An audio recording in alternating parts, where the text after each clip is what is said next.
1.618 is a mysterious number that has fascinated artists, mathematicians, and architects for centuries. Known as the golden ratio, it's a mathematical concept that's deeply rooted in nature, art, and yes, filmmaking. Today, we'll uncover the golden ratio historical significance, its use in iconic works of art, and how cinematographers can harness it to create visually stunning compositions.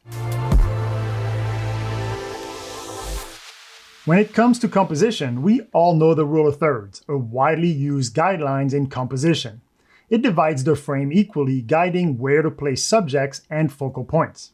The golden ratio, which is approximately 1 to 1.618, was first identified by the ancient Greeks and is embedded in a Fibonacci sequence, where each number is the sum of the two previous. Now, I'm not a math guy, so I will not attempt to explain it any further. But this sequence forms the foundation of the golden ratio. When illustrating the golden ratio, we get the golden spiral and the pie grid. Now, they both visually represent the underlying principles of proportion and harmony, meaning these proportions are found everywhere in nature. Ancient Greek philosophers called it the divine proportion, believing that the golden ratio represented the perfect balance between order and chaos, beauty and truth. When we compose our images following the same ratio and placement, the result is a well-balanced image that viewers are naturally drawn to. By integrating this ratio into your shots, you're tapping into something universally resonant.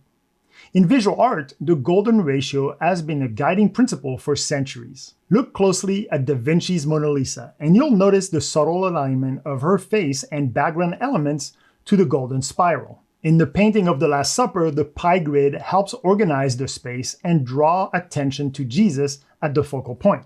I especially like the spiral when composing images with many different objects or elements in a scene. It provides a guide to place elements at a distance and position from each other that viewers will find pleasing.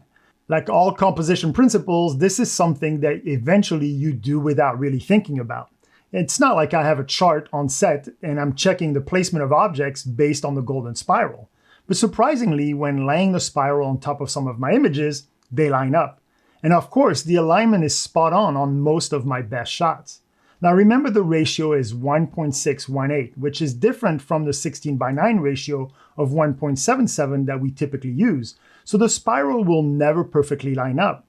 What we want to look for is the placement of elements or framing of our images to follow the direction and proportion of the spiral.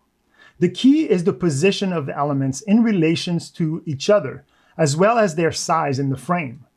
It can be challenging, especially with moving elements or when moving the camera, so you need to plan your beginning and your end framing. In some of my shots, the placement is pretty good, but the ratio is off. Like in this shot, if I would have moved my subject a little further to the right, away from the basket, I would have had a better ratio that would have matched the spiral a little closer. Same with this shot, a little bit more space between the pile of wood and my subject would have given me a better ratio. From ancient art to modern cinema, the golden ratio continues to captivate and inspire. It's a reminder that even in the chaos of storytelling, there is beauty and balance. So the next time you pick up a camera, consider using the golden ratio as your guide. You might just find that your composition feels timeless.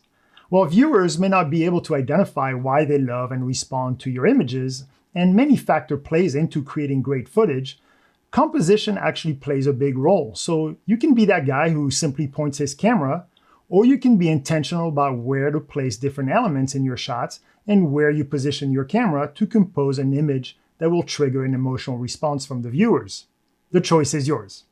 Thank you for watching this video until the end, and as a token of my appreciation, I'd like to offer you my free camera setting cheat sheet. Just follow the link below to download my free cheat sheet. Thanks again, and happy filming.